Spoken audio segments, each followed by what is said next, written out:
Baik, bismillahirrahmanirrahim. Assalamualaikum warahmatullahi wabarakatuh. Selamat pagi Bapak Ibu semuanya ya. Salam sehat dan sukses selalu untuk kita semua para peternak Indonesia. Senang sekali hari ini kita bisa berkumpul bersama dalam agenda Mimbar Trobos Livestock Series yang ke-33 ya. Dalam keadaan sehat walafiat tentunya. Nah, sebelumnya mungkin perkenalkan diri dulu. Saya Emri Faiz ya dari PT Medion, tepatnya di bagian Technical Education and Consultation. Nah, dalam beberapa waktu ke depan saya akan mencoba sharing terkait dengan beberapa penyakit bakterial yang mungkin sudah dialami oleh Bapak Ibu sekalian dalam mengatasi kasus tersebut ya. Bagaimana hiruk pikuknya, apalagi pada saat ini yaitu musim penghujan. Bahkan nanti tantangannya juga akan semakin tinggi. Oke, adapun topik bahasan pada materi kali ini ada 4. Yang pertama terkait dengan pendahuluan. Jadi berbagai macam problematika yang mungkin sudah atau akan dihadapi oleh para peternak Indonesia menghadapi musim penghujan. Kemudian yang kedua ini beberapa penyakit bakterial yang paling sering kita temukan di lapangan ya. Dan tadi juga sudah beberapa penyakit sudah disampaikan oleh Dr. Hewantito. Kemudian yang ketiga terkait dengan beberapa faktor predisposisi atau faktor pencetus kenapa penyakit bakterial itu bisa muncul gitu ya. Kemudian terakhir bagaimana upaya pengendalian baik itu terkait dengan pencegahan ataupun penanganan terhadap penyakit bakterial itu sendiri. Nah, dari gambar perkiraan cuaca 2 bulan ke depan ini dari saya ambil dari BMKG ya Bapak Ibu sekalian. Jadi ini di bulan April dan Mei ini ternyata curah hujan dari perkiraan cuaca itu masih hingga menengah sampai tinggi ya. Jadi ini tentunya menjadi kewaspadaan bersama apa yang nanti menjadi tantangan bagi kita di dalam dunia peternakan unggas khususnya. Jadi salah satunya adalah kelembapan di dalam kandang itu semakin tinggi. Jadi pada saat musim penghujan tentu akan berpengaruh terhadap kelembapan yang ada di dalam kandang. Dan kelembapan yang tinggi ini nanti akan memicu munculnya kondisi feses yang cenderung basah dan juga nanti akan memicu tingginya kadar amonia di dalam kandang. Nah, selain kelembapan yang tinggi, curah hujan yang tinggi juga dapat menyebabkan kualitas air minum yang menurun. Sebagaimana yang kita tahu bahwasanya banyak sekali kasus penyakit bakterial yang disebabkan oleh kolibasilosis misalnya. Dan tadi juga sudah disampaikan oleh Dr. Hewantito ya, salah satunya kolibasilosis atau bakteri E. coli ini bisa ditularkan melalui air minum. Jadi Bapak Ibu juga harus waspada terkait dengan bagaimana kualitas air minum di peternakan kita yang nantinya akan kita berikan ke ayam kita. Jadi kita harus memastikan bahwa kualitas air tersebut bagus. Yang ketiga, ini juga saat musim penghujan itu juga banyak genangan air yang ada di sekeliling kandang. Apalagi kalau kandang kita bangun tidak ada parit atau semacam drainase yang baik. Tentunya ini bisa menjadi sebuah genangan yang nantinya akan digunakan oleh vektor penyakit, baik itu lalat ataupun nyamuk untuk berkembang biak. Nah, jadi salah satu penyakit bakterial juga bisa ditularkan melalui adanya vektor penyakit. Oke, selain secara umum terkait dengan tantangan di musim penghujan, nah ini juga tentunya musim hujan yang tinggi juga bisa menjadi tantangan bagi ternak itu sendiri. Karena ayam kita memelihara makhluk hidup ya Bapak Ibu ya. Jadi kalau makhluk hidup tentu saja tidak luput dari tantangan yang namanya bibit penyakit. Salah satunya adalah penyakit bakterial. Jadi pada saat musim penghujan, ini ayam juga akan memicu mudah stres karena terjadi perubahan iklim ataupun cuaca. Kemudian yang kedua, ketika ayam stres, tentu dia bisa menurunkan daya tahan tubuh. Dan juga ketika daya tahan tubuh itu sudah menurun, nanti resiko penyakit bakterial juga akan semakin meningkat. Itulah mengapa nanti pada saat musim penghujan ini banyak sekali tantangan terkait dengan penyakit bakterial. Nah, kemudian kalau kita lihat dari grafik ranking penyakit ayam broiler secara nasional, jadi seluruh Indonesia, dari 4 tahun terakhir, di tahun 2019 hingga tahun 2022, ini datanya kami ambil dari tim lapangan Medion ya. Jadi ini tertampil bahwasanya penyakit bakterial, salah satunya adalah CRD, ini menjadi ranking penyakit pertama pada ayam broiler secara nasional. Kemudian diikuti oleh penyakit bakterial yang lain seperti CAD kompleks, kolibasilosis, Coryza, NE, dan seterusnya. Kemudian bagaimana dengan ayam layer? secara nasional. Ini juga sama, datanya kita ambil sejak 4 tahun terakhir. Ternyata pada ayam layar, penyakit Coryza atau SNOT ya Bapak Ibu sekalian, ini menduduki ranking penyakit pertama pada ayam layar secara nasional. Kemudian diikuti oleh penyakit bakteri yang lain seperti CRD kompleks, kolibasilosis, Fall cholera, dan sebagainya. Tentunya ini menjadi kewaspadaan bersama akan pentingnya kita mengetahui sejak dini bagaimana untuk mengatasi terkait dengan adanya penyakit bakterial yang siap kapanpun menginfeksi ayam-ayam kita. Oke. Kemudian masuk ke bahasan yang kedua, yaitu tentang beberapa penyakit bakterial ya Bapak Ibu sekalian, yang mungkin juga sudah dialami oleh Bapak Ibu sekalian. Nah, yang pertama ini ada penyakit chronic respiratory disease atau CRD. Nah, CRD ini disebabkan oleh Mycoplasma glycepticum, di mana karakteristik dari Mycoplasma ini dia tidak memiliki dinding sel, sehingga Bapak Ibu jika menemukan kasus CRD itu harus pilih-pilih untuk antibiotik yang tepat. Jadi kalau untuk penyakit CRD ini dia tidak peka terhadap antibiotik golongan penisilin. Jadi kalau Bapak Ibu menemukan kasus CRD, caranya adalah memberikan antibiotik dari golongan selain penisilin.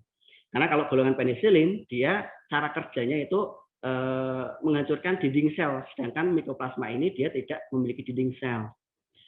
Kemudian Mycoplasma dia juga tumbuh optimal pada suhu 37 sampai 38 derajat Celcius.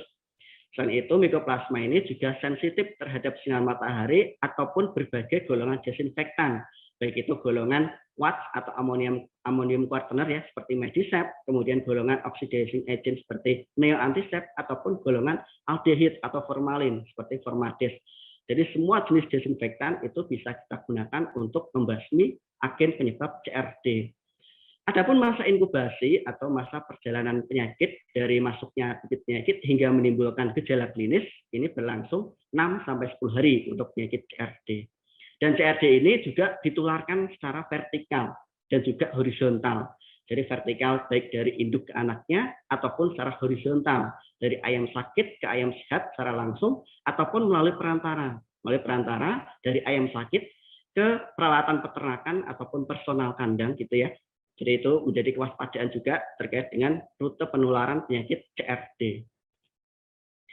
Nah, kalau kita lihat terkait dengan patogenesa atau perjalanan penyakit CRD, tadi disebabkan oleh Mycoplasma glycepticum, dia akan masuk ke dalam saluran pernapasan bagian atas, di mana apalagi kalau didukung dengan penerapan manajemen yang kurang baik. Misalkan kadar amoniak di dalam kandang dibiarkan tetap tinggi.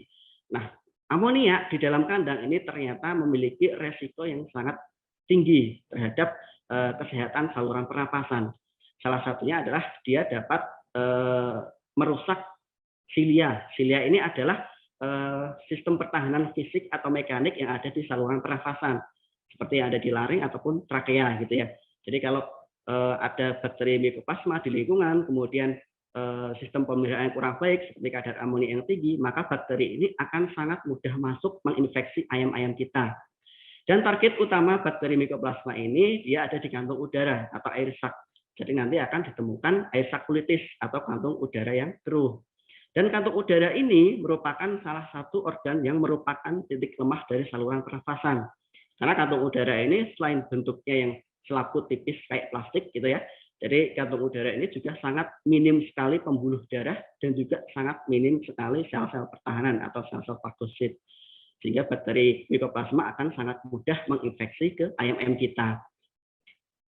Nah, CRD ini juga merupakan salah satu penyakit yang sifatnya imunosupresan atau dapat menekan sistem kekebalan. Karena tadi ya juga sudah disampaikan oleh Dr. Tito, kalau chronic respiratory disease sudah lama kejadian gitu ya. Jadi ini kelamaan akan merusak organ-organ tubuh sehingga akan menyebabkan imunosupresan.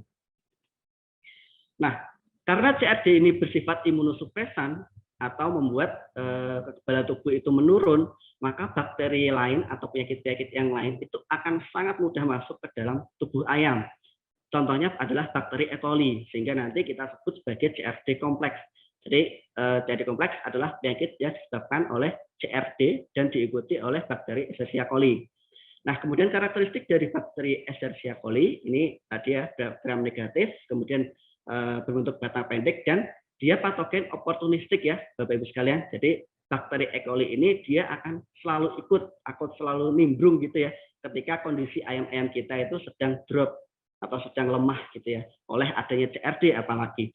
Jadi nanti dia akan bisa mudah masuk ke dalam tubuh ayam.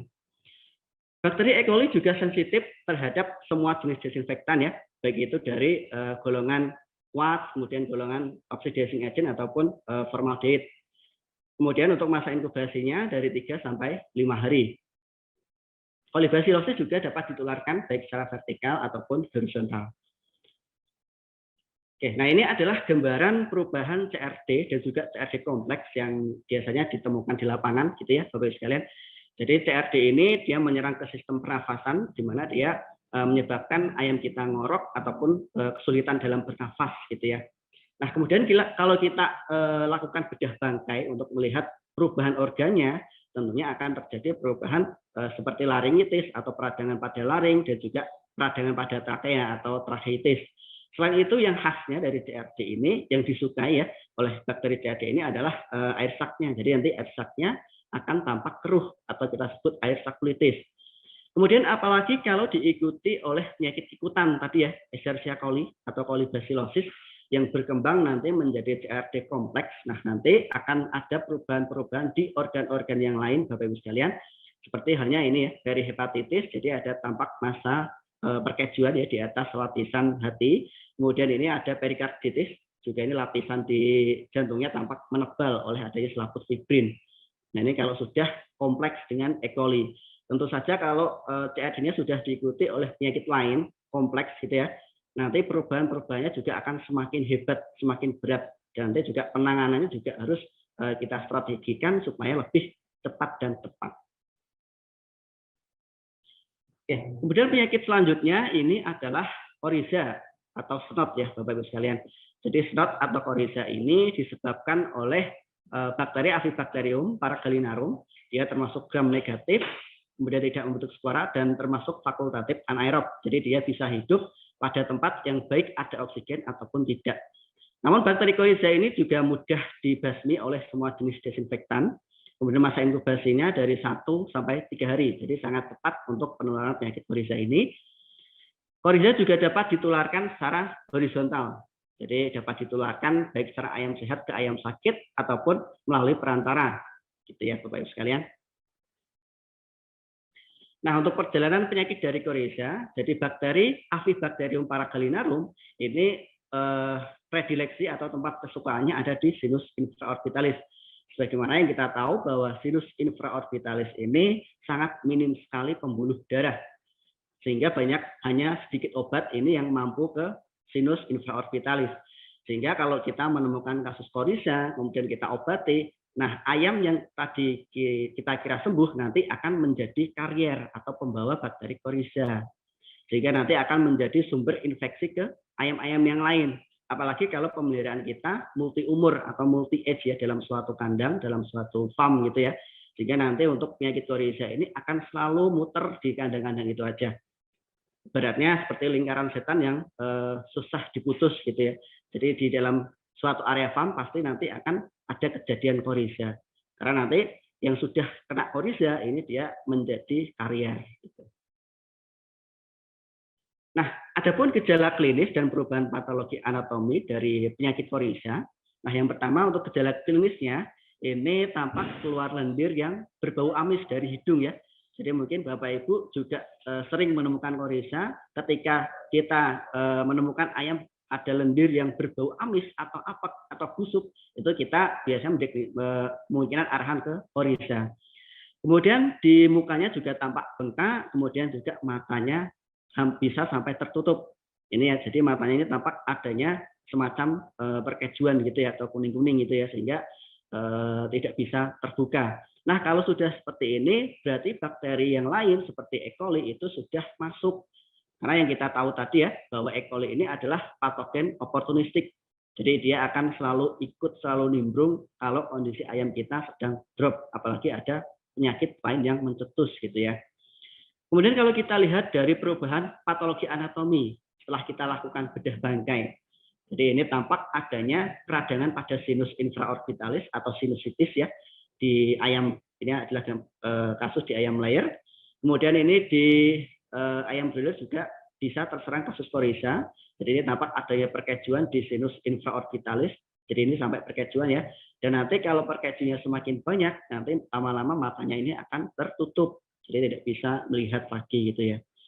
Kemudian juga dapat menyerang ke saluran pernapasan bagian atas yang lain, seperti laring ataupun trakea. Oke, kemudian lanjut ke penyakit yang selanjutnya ya, yaitu ada penyakit kolera atau kolera unggas. Yang disebabkan oleh bakteri Pasteurella multisida. Jadi bakteri Pasteurella ini termasuk dari gram negatif, dia non motil atau tidak memiliki alat gerak, kemudian tidak membentuk spora, dan juga dia sensitif terhadap semua golongan desinfektan ya. Jadi semua desinfektan ini bisa kita gunakan untuk membasmi bakteri penyebab kolera. Untuk masa inkubasi dari penyakit kolera ini dari 3 sampai 9 hari. Kemudian untuk penularan penyakit kolera ini bisa ditularkan secara horizontal. Nah, ini adalah perjalanan penyakit dari penyakit kolera. Jadi penyakit kolera ini pada ayam itu dia akan masuk melalui beberapa mukosa yang ada di oral ya atau di mulut, kemudian di saluran pernafasan, kemudian di konjungtiva ataupun di luka terbuka. Jadi bakteri kolera ini nanti akan berkembang biak selanjutnya akan masuk ke saluran pernafasan bagian atas, kemudian akan masuk ke dalam paru-paru dan terjadi bakterimia dan juga septikemia ya. Jadi bakterimia ini dia akan menyebar melalui aliran darah, kemudian menyebar ke semua organ, sehingga nanti ayam lama-lama akan sakit. Dan ayam sakit ini juga nanti bisa menjadi karier yang akan menularkan ke ayam-ayam yang lain. Kemudian untuk perubahan gejala klinis dan patologi anatomi dari beberapa kasus yang kami temukan pada ayam yang kena kolera ya. Jadi ini pada gejala klinisnya, ini pada bagian muka, pial, dan juga sinus, ini tampak terjadi kebengkakan ya. Jadi ini pialnya tampak kelihatan sangat membengkak gitu ya. Selain itu juga adanya diare berwarna kehijauan dan juga bisa menyebabkan sendi bengkak. Selain itu penyakit kolera, kalau kita lihat dari perubahan patologi anatomi, nah ini di hatinya ini tampak bengkak dan juga adanya kematian jaringan atau nekrosis, ada bintik-bintik putih yang sifatnya multifokal atau menyebar gitu ya. Jadi ini bisa mengindikasikan ke kolera. Kemudian di jantungnya, di lemak jantungnya ini tampak adanya hemoragi atau bintik-bintik perdarahan. Selain itu juga dapat menyebabkan sinovitis atau peradangan pada sendi dan juga menyebabkan enteritis. Jadi penyakit kolera ini perlu kita ketahui bahwasanya untuk mendiagnosa penyakit kolera harus kita pastikan bagaimana gejala klinisnya, bagaimana perubahan patologi anatominya. Jika perlu kita dukung dengan uji laboratorium seperti PCR ataupun sequencing. Nah, kemudian terkait dengan faktor predisposisi atau faktor pencetus dari munculnya penyakit yang disebabkan oleh bakteri ya, Bapak Ibu sekalian. Mungkin ini juga sudah Bapak Ibu temukan di lapangan gitu ya. Jadi yang pertama terkait dengan kualitas udara. Jadi kualitas udara yang ada di kandang itu harus kita pastikan baik.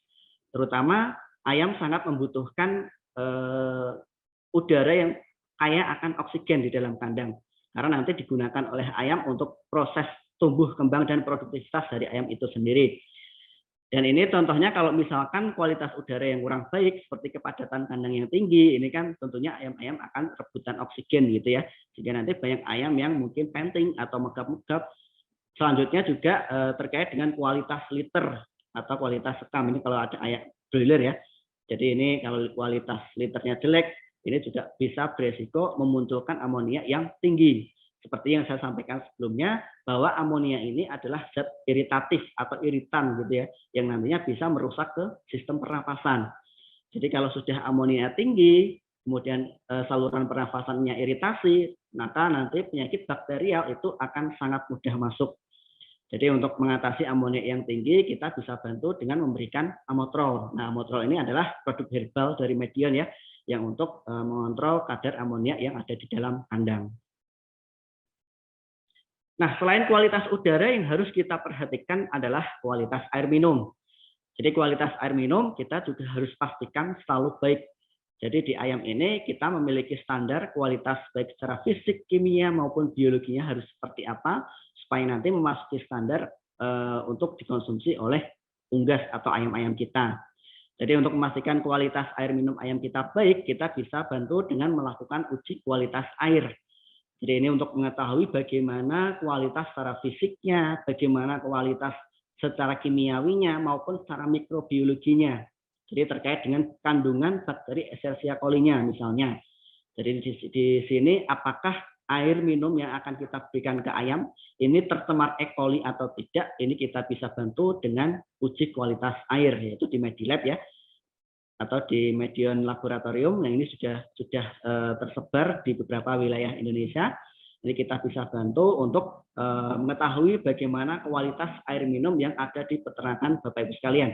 Karena tadi penyakit kolibasilosis juga menjadi salah satu tantangan ya dalam peternak ayam baik broiler ataupun layer, sehingga untuk mengetahui dan untuk mencegahnya kita bisa ketahui terlebih dahulu apakah air minum di farm kita sudah bebas dari E. coli atau masih tercemar gitu ya.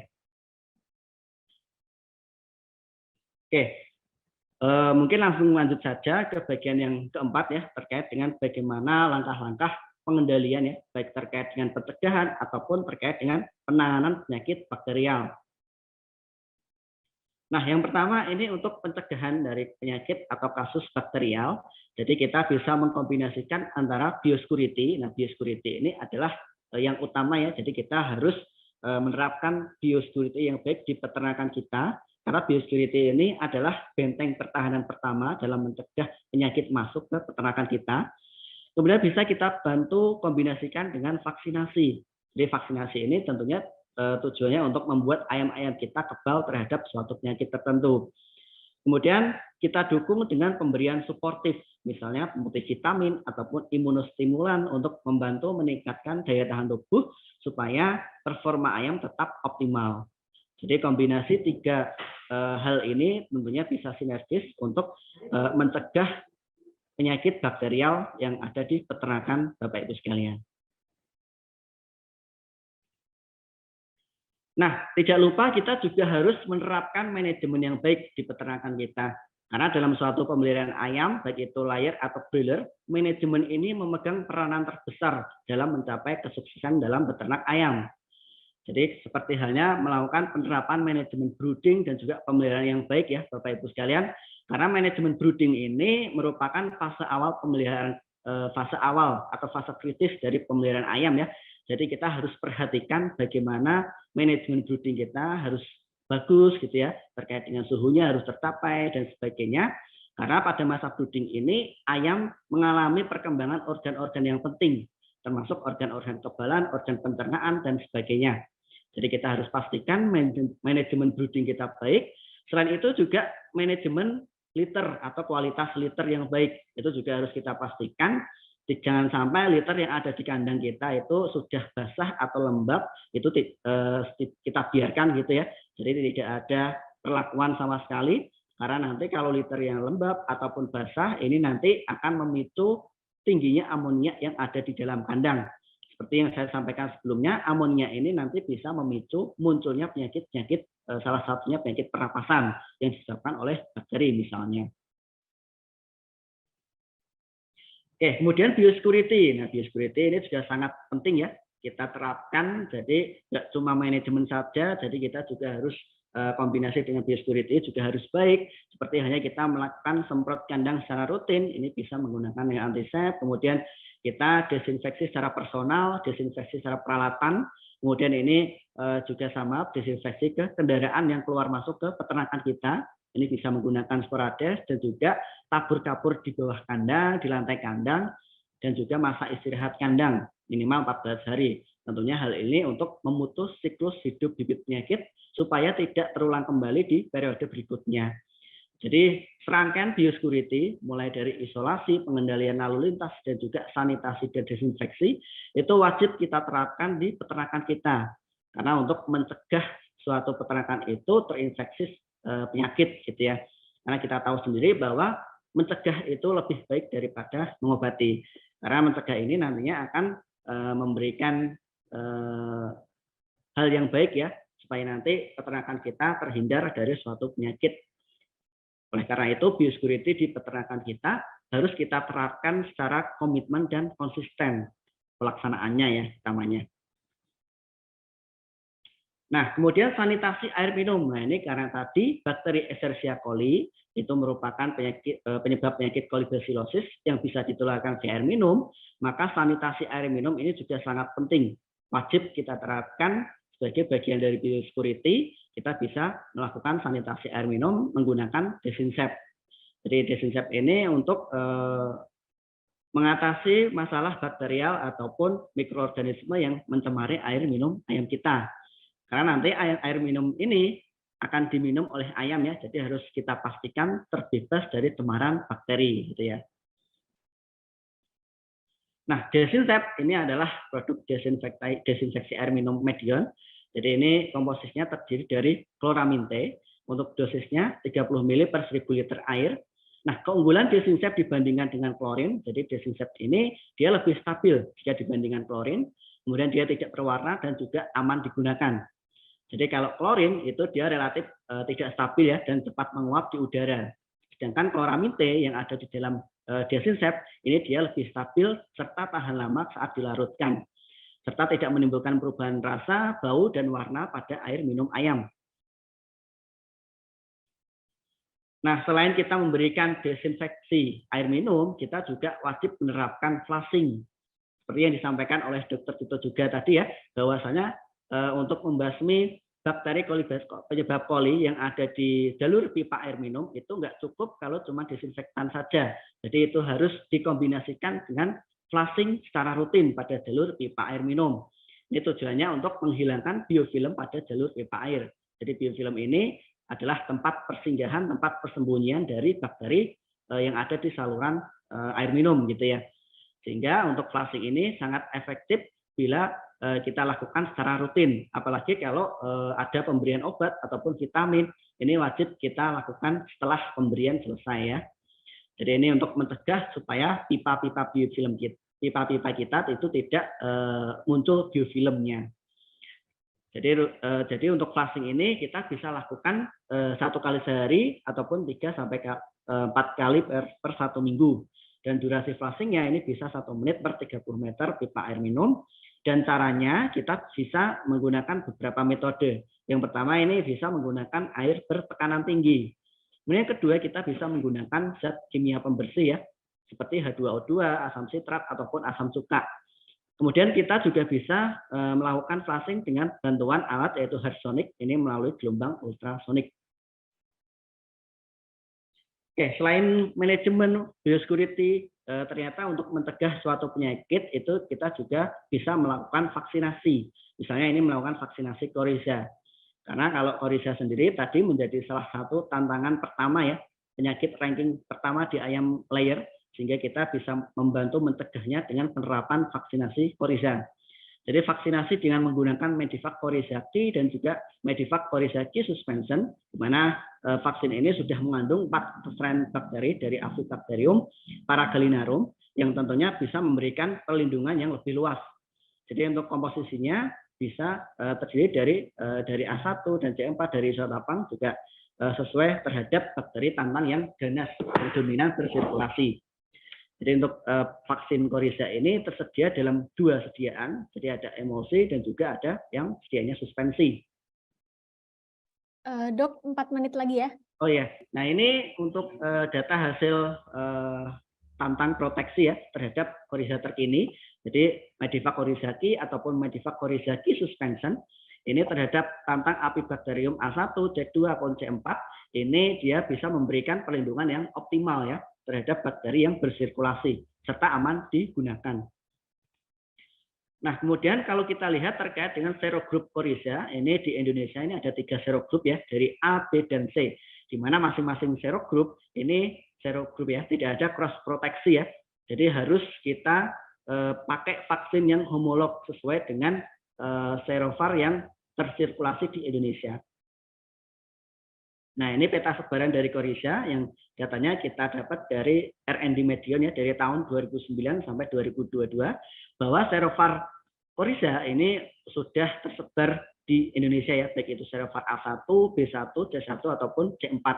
Apalagi di Pulau Jawa ini sudah sangat banyak sekali ya serovar yang ditemukan. Nah, untuk serovar yang sering ditemukan ini utamanya dari A1 dan C4 yang tadi sudah terkandung dalam vaksin Medivac Coryza Q ataupun Medivac Q suspension. Nah, ini untuk panduan program vaksinasi untuk Coryza. Namun ini adalah petunjuk umum ya. Jadi Medivac Coryza ini bisa kita lakukan vaksinasi baik itu pada ayam pedaging dan pejantan ini 1 kali di umur 1 sampai 2 minggu. Kemudian di ayam petelur dan pembibit vaksinasi Coryza bisa kita lakukan sebanyak 2 kali. Yang pertama kita bisa menggunakan Medivac Coryza Q suspension, kemudian yang kedua bisa menggunakan Medivac Coryza Q. Nah, selain Medivac Coryza, kita juga bisa membantu mencegah penyakit kolera melalui vaksinasi kolera.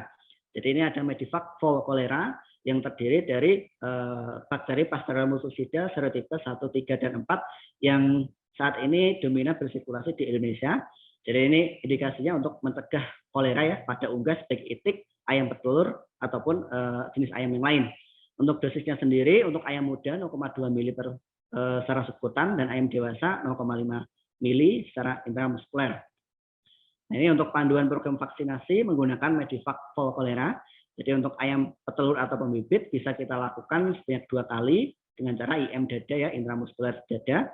Kemudian pada ayam kampung ini juga bisa kita lakukan 2 kali menggunakan IM dada ataupun SC yang pertama, kemudian yang kedua IM dada. Dan pada itik juga bisa kita lakukan sebanyak 2 kali. Nah, selain kita pencegahan, kita juga bisa menangani kasus bakterial yang utamanya adalah pemberian antibiotik. Jadi Medion juga menyediakan beragam antibiotik, baik itu antibiotik kimia ataupun antibiotik herbal ya, Bapak sekalian. Jadi tidak perlu khawatir, kita bisa membantu dalam menangani kasus penyakit bakterial, yaitu dengan pemberian antibiotik. Selain antibiotik, kita juga bisa bantu dengan pemberian suportif. Jadi suportif ini seperti imustim atau multivitamin, resvitoran ini bisa membantu dalam mempercepat proses kesembuhan dari penyakit yang disebabkan oleh bakteri. Jadi Bapak Ibu bisa mengkombinasikan antara antibiotik dengan suportif gitu ya, supaya nanti hasil pengobatannya juga akan semakin cepat sembuh gitu ya. Nah, ini adalah beragam antibiotik yang tersedia untuk mengobati penyakit bakterial. Jadi ini terkait dengan penggunaan antibiotik secara bijak ya. Jadi kita harus rutin melakukan rolling antibiotik. Tujuannya adalah untuk mencegah supaya antibiotik yang kita gunakan di peternakan kita itu tidak resisten gitu ya terhadap bakteri. Nah, yang pertama kita bisa menggunakan produk herbal seperti Viterra. Nah, ini adalah antibiotik versi herbal Medion ya. Tentunya kalau yang berasal dari herbal ini bisa lebih aman, kemudian tidak menimbulkan residu ataupun resistensi. Kemudian kita bisa rolling di beberapa periode ke depan dengan menggunakan golongan yang lain. Ini seperti golongan aminoglikosida, seperti produk fast trap dan sebagainya. Kemudian ini ada beberapa golongan yang lain bisa kita bantu untuk melakukan rolling antibiotik. Jadi kalau rolling itu harus golongannya, jadi bukan mereknya ya Bapak Ibu sekalian. Tentunya ini untuk mencegah supaya penggunaan antibiotik di peternakan kita masih tetap sensitif terhadap bakteri. Nah ini ya kenapa kita perlu rolling, karena tadi ya terkait dengan penggunaan golongan antibiotik yang secara terus-menerus ini akan membuat sensitivitasnya menurun sehingga bakteri lama-lama akan menjadi resisten atau kebal. Ya kita bisa melakukan rolling antibiotik, rolling golongan antibiotik gitu ya, setiap 3 atau 4 periode pengobatan gitu ya. Nah, sebagai kesimpulan bahwasanya yang pertama ini penyakit bakterial ini menjadi tantangan yang terbesar ya dalam perunggasan. Tadi sudah ada di grafik ranking penyakit, di mana Coryza ini menempati ranking 1 pada ayam layar, kemudian CRD menempati ranking 1 pada ayam broiler. Selain itu pencegahan terhadap penyakit bakterial itu kita bisa terapkan kombinasi yang baik antara manajemen, kemudian biosecurity, program vaksinasi, dan juga pemberian sportif secara rutin. Supaya nanti daya tahan tubuh ayam kita tetap bagus, tetap optimal gitu ya. Kemudian yang ketiga, penanganan penyakit bakterial ini bisa kita lakukan dengan memberikan antibiotik yang tepat dan juga bijak. Oke. Mungkin demikian yang dapat saya sampaikan. Waktu dan tempat saya kembalikan ke moderator. Terima kasih. Ya, terima kasih Dr. Rifais. Sangat menarik dan solutif pemaparannya. Nah, ada beberapa poin yang ingin saya tekankan ya, Dok. Yang seperti yang dokter sampaikan tadi, kalau koriza itu karier. Nah, ini menjadi siklus yang tidak bisa diputus seperti itu. Nah, bagaimana sih Dok penanganan yang tepat supaya kandang ini terbebas dari bakteri koriza?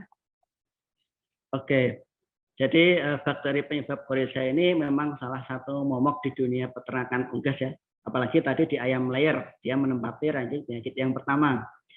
Karena di Indonesia sendiri kebanyakan kalau saya lihat ya, itu memang pemeliharaannya multi umur ya, banyak umur ya. Itulah salah satu penyebab atau predisposisi yang menjadi mengapa koriza itu selalu datang lagi gitu ya. Karena kalau dalam pemeliharaan banyak kandang tapi banyak umur, nanti ayam yang sudah kena koriza dan sudah kita obati itu nanti bisa menular ke yang lain. Nah, nularnya ini bisa secara langsung dari ayam sakit ke ayam sehat ataupun melalui perantara. Jadi itu seperti semacam siklus ya. Yang mungkin kita bisa perlakukan kalau pemeliharaan kita salah satunya satu umur saja gitu. Tapi kalau di Indonesia sebenarnya tidak mungkin ya. Karena ini juga untuk terkait dengan keuntungan dari Bapak Ibu sekalian. Tapi kalau untuk penyakit koriza karena dia bakteri itu kalau muncul lagi kita bisa memberikan antibiotik gitu ya. Jadi dengan pemberian antibiotik setidaknya kita bisa membantu mengatasi penyakit koriza.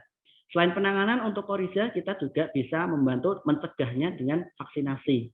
Jadi ada beberapa kasus di mana peternakan itu melakukan vaksinasi koriza, kemudian tapi ada koriza lagi, nanti pengobatannya dia akan bisa lebih tepat karena ayam sudah memiliki kekebalan gitu ya. Walaupun tetap masih ada gitu ya, karena banyak faktor predisposisi memunculkan penyakit koriza gitu ya.